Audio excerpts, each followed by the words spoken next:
आज आपण बघणार आहेत पालकचं वरण कसं करायचं. तर मी ते पालक चिरून घेतलेली आहे आणि स्वच्छ पाण्याने धुवून घ्यायची आहे.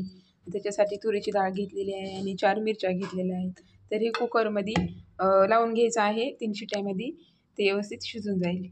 प्रकारे हे कुकरमध्ये मी लावून घेतलेलं आहे. तोपर्यंत मी दुसरी तयारी करून घेते. लसूण टाकून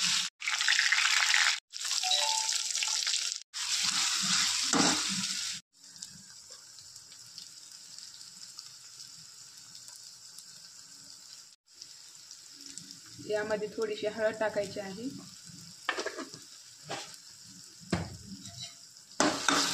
व्यवस्थित भाजलेलं आहे हे. तर यामध्ये लाल तिखट वगैरे टाकून घेऊया.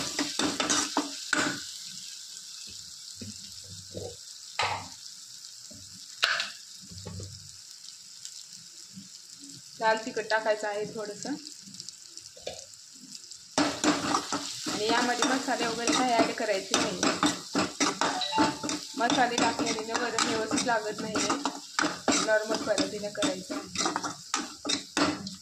व्यवस्थित थोडं 1 मिनिट व्यवस्थित भाजू देऊया.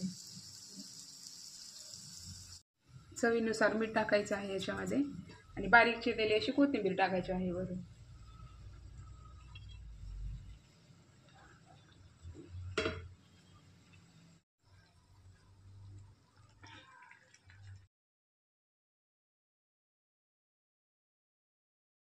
गरम भातासोबत खायला हे वरण खूप टेस्टी लागतं.